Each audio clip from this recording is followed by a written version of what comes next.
The residents named it Cancer Alley. The corporations have been trying to rename it ever since. That fight tells you something about the ground, but it doesn't tell you what's underneath it. I know how this sounds.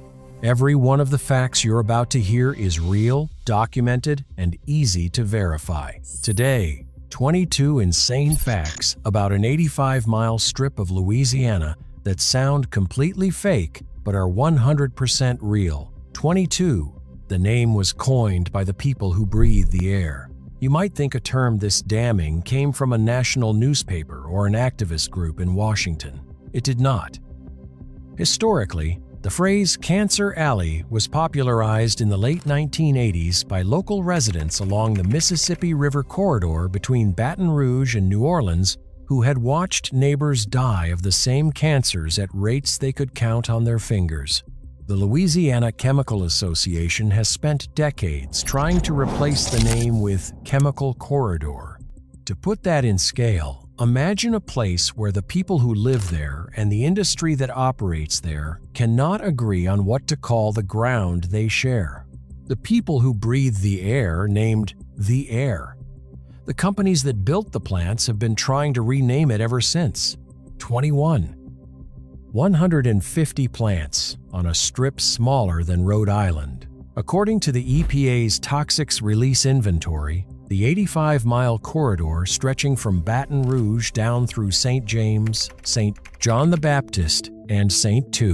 Charles parishes into the outskirts of New Orleans hosts more than 150 industrial facilities. Together, they release tens of millions of pounds of toxic chemicals into the air, water, and soil every year. To put that in scale, if this strip were its own state, it would rank among the top emitters of certain carcinogens in the entire country. It is smaller than Rhode Island. It outpollutes states 40 times its size. 20. The town with the highest cancer risk from air pollution in the United States. You might think that title belongs to a Rust Belt city or an oil town in Texas. It does not. Historically, the community of Reserve in St.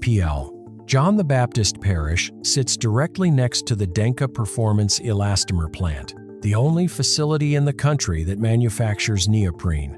Neoprene production releases chloroprene, which the EPA classifies as a likely human carcinogen.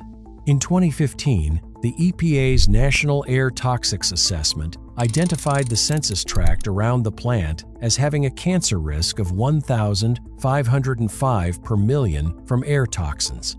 The national average is 30 per million.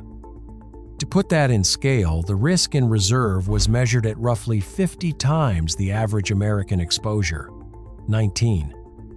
Fifth Ward Elementary sits 450 feet from the fence. Most people wearing a neoprene wetsuit have never thought about where the material comes from. Historically, the Pontchartrain Works plant in Reserve was built by DuPont in 1969 and sold to the Japanese company Denka in 2015. It is the only chloroprene facility in the United States. Fifth Ward Elementary School sits approximately 450 feet from the plant's fence line.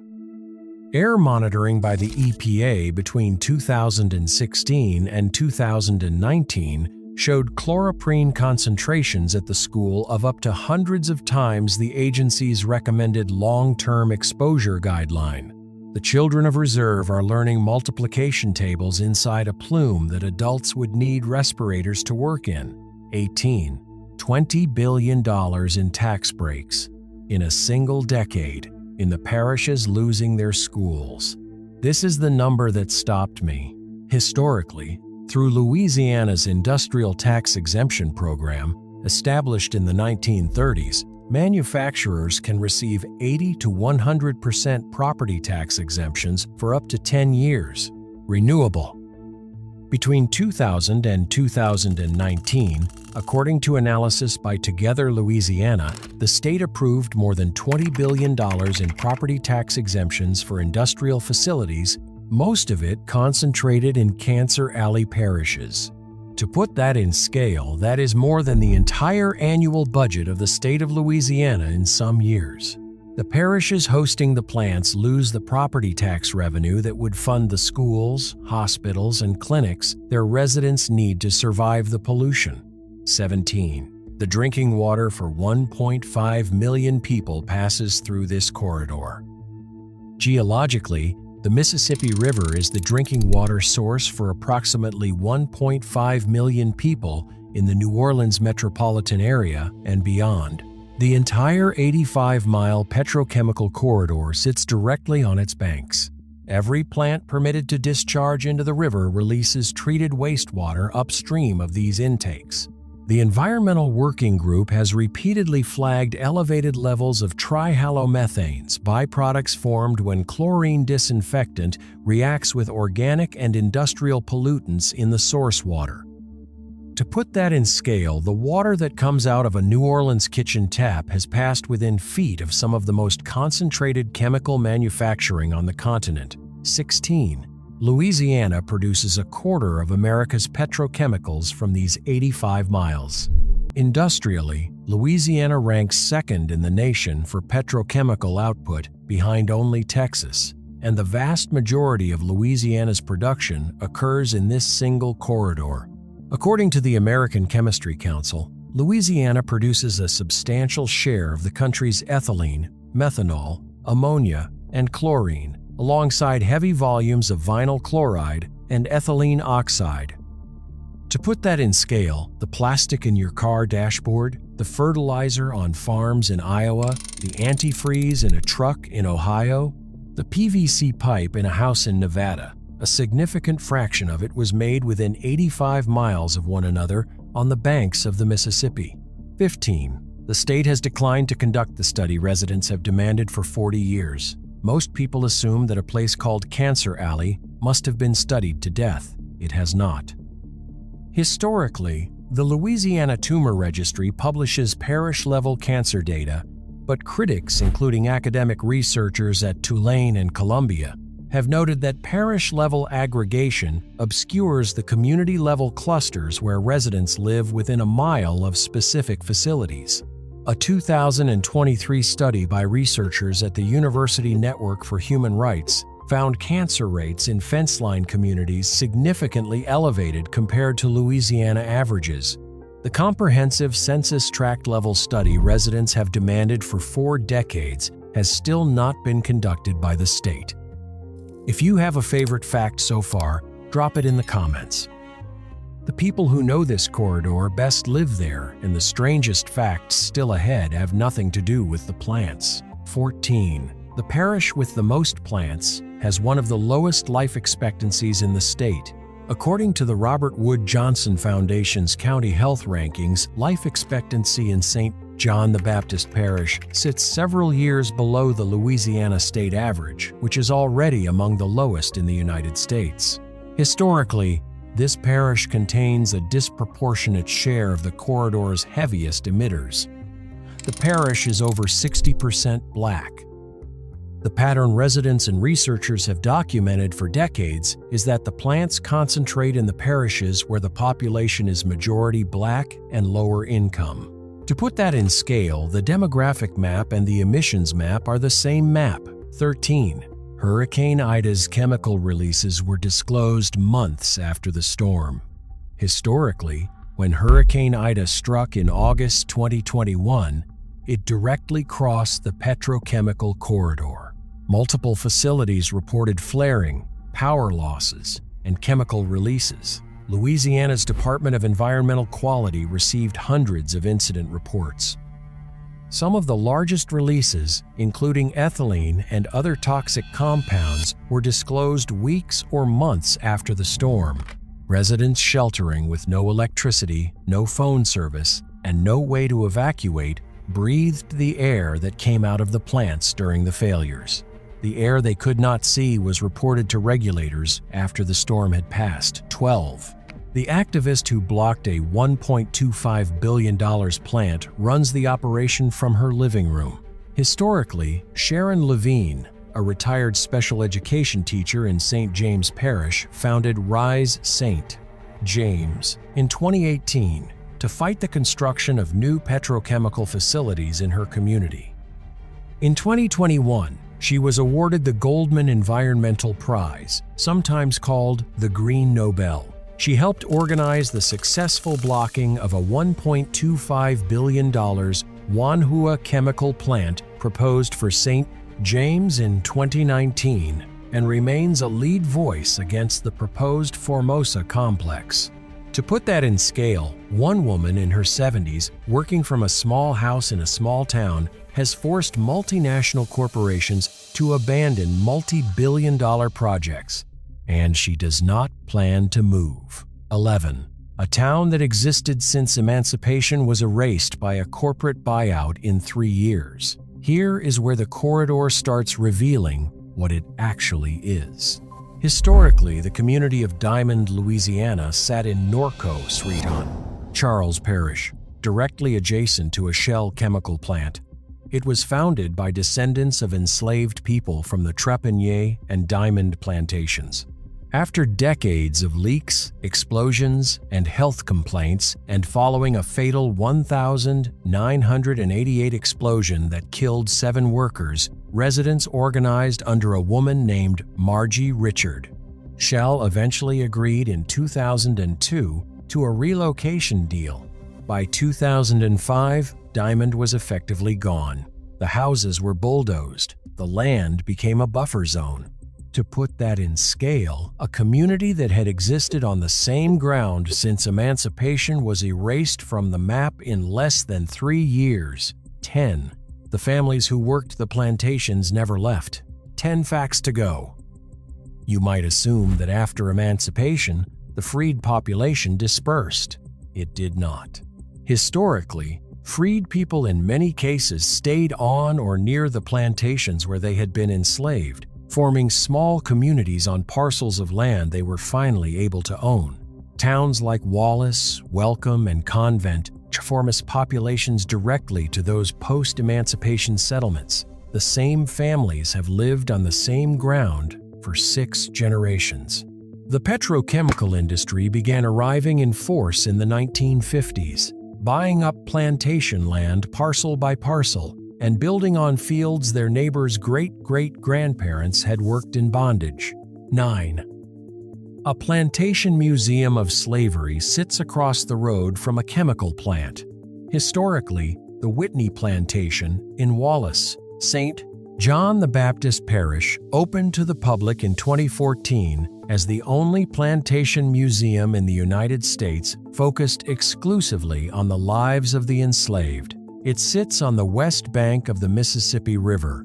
Across the road and within a few miles are operating chemical plants, including facilities owned by Occidental and Denka. To put that in scale, visitors who come to grieve the dead of one economic system can, in the same breath of air, taste the emissions of the one that replaced it. The 2 centuries do not sit next to each other.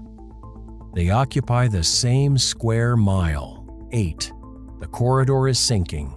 Geologically, the Mississippi River Delta is losing elevation. Parts of coastal and lower Louisiana are subsiding at rates of up to a centimeter or more per year, according to USGS and NASA measurements. The chemical plants are built on soft, water-saturated alluvial sediments. Historically, engineers have compensated with pilings and reinforced foundations, but the underlying land continues to lose elevation. To put that in scale, the entire industrial corridor is built on ground that is slowly getting lower relative to sea level, while the sea itself is rising. The infrastructure holding the chemicals is standing on a foundation that is quietly disappearing. 7. The permits allow what would trigger enforcement action in most of the developed world. Regulatory comparisons are tricky, but on specific compounds, the gap is stark. Historically, the European Chemicals Agency has set stricter occupational and community exposure limits for ethylene oxide, chloroprene, and vinyl chloride than the corresponding U.S. EPA guidelines. Facilities operating legally in Louisiana would, under EU standards, face immediate compliance action. To put that in scale, the corridor is not a place where industry breaks the law. It is a place where the law was written to allow what happens. 6. A UN Human Rights Panel formally called on the United States to halt expansion here. Historically, in March 2021, a group of UN Special Rapporteurs issued a statement describing the situation in Cancer Alley as a form of environmental racism. In 2023, a UN panel of human rights experts formally called on the United States to halt petrochemical plant expansion in the corridor. The UN framing does not have binding force, but it placed the corridor on the same international human rights record as pollution catastrophes typically associated with the developing world. To put that in scale, the United States, on its own soil, on the banks of one of its most iconic rivers, has been named in UN human rights communications alongside sites in countries whose environmental records American diplomats routinely criticize. 5. A federal acknowledgement appeared and disappeared in the same year. Historically, in early 2023, the EPA under the Biden administration opened a Title VI civil rights investigation into whether Louisiana's environmental regulators had discriminated against Black residents of Cancer Alley in issuing permits. In mid-2023, the EPA closed the investigation without a formal finding. The state of Louisiana then sued the EPA over the use of disparate impact analysis in permitting decisions. To put that in scale, the residents who had spent decades documenting the pattern watched a federal acknowledgement appear and disappear within a single year. 4. A judge blocked a $9.4 billion plant by naming what the corridor had operated on for 70 years. Historically, in September 2022, Louisiana State District Court Judge Trudy White vacated 14 air permits issued by the Louisiana Department of Environmental Quality for the proposed Formosa Plastic Sunshine Project, a $9.4 billion petrochemical complex that would have roughly doubled the toxic air emissions in St. James Parish. The judge ruled that regulators had failed to adequately assess environmental justice impacts on the majority Black community. The ruling explicitly acknowledged the racial demographics of the affected community as legally relevant. It was one of the first times a court in the American South had blocked a chemical plant on those specific grounds. The corridor that had operated for 70 years under the assumption that these considerations did not matter suddenly discovered that in one courtroom, they did. 3. There is a plantation cemetery buried under a modern petrochemical plant site. Here is where the ground stops being an accident. Historically, the corridor now filled with plants was, before the Civil War, one of the densest concentrations of sugarcane plantations in North America. The enslaved people who worked and died on those plantations were buried in small, unmarked cemeteries on the land. In 2018, researchers using ground-penetrating radar identified an unmarked burial ground of enslaved people on land now owned by Formosa Plastics in St. James Parish on the proposed site of the Sunshine Project. Descendants of the buried had to sue for access to visit the graves of their own ancestors. Court filings in 2022 required Formosa to allow descendant access on specific dates. To put that in scale, the number of enslaved people buried in unmarked graves across the corridor is not known. The land was never surveyed for them. The dead are still there. The plants are being built on top of them. 2 facts left. Twin sisters stopped a grain terminal by refusing to let their ancestors be paved over. Historically, the Descendants Project, founded by twin sisters Joy and Joe Banner in Wallace, has spent years documenting unmarked burial grounds across the corridor and organizing descendant communities to defend them. In 2023, the project successfully blocked a proposed grain terminal on land containing the Trepanier Plantation Cemetery. Their argument was simple and unanswerable. You cannot build another industrial facility on top of our ancestors. To put that in scale, the corridor that produces a quarter of America's petrochemicals has now been halted, plant by plant, by descendants pointing to graves the state never mapped. 1. And we end where we began. The same families that were enslaved on the plantations of St. James, St. John the Baptist, and St. Talons. Charles parishes before the Civil War are, in many cases, the same families living in Reserve, Wallace, Welcome, and Convent today. The ancestors are buried, sometimes in marked cemeteries, sometimes in ground now paved over by a plant. The descendants breathe air the EPA has measured at cancer risks up to 50 times the national average. Their children go to school 450 feet from the fence line of a plant that emits a likely human carcinogen used to make wetsuits. Their drinking water passes through a corridor releasing tens of millions of pounds of chemicals per year. Their parish loses billions in property tax revenue to companies whose permits allow releases that would be illegal in Europe. And when they try to stop a new plant, the arguments they win with are the graves of the people who worked the same ground in bondage 6 generations ago. The corridor is not hiding one thing. It is hiding an accumulation. Plantations under plants, graves under permits, communities under plumes, and the same families holding the ground for 6 generations, refusing to move, refusing to forget, and refusing to be renamed. If one of these facts landed for you, or if there is something about this stretch of Louisiana you think more people need to know, tell me in the comments. The stories from the people who live along the river are always sharper than anything a script can hold. And if you made it this far, subscribing helps me keep making these. I will see you in the next one.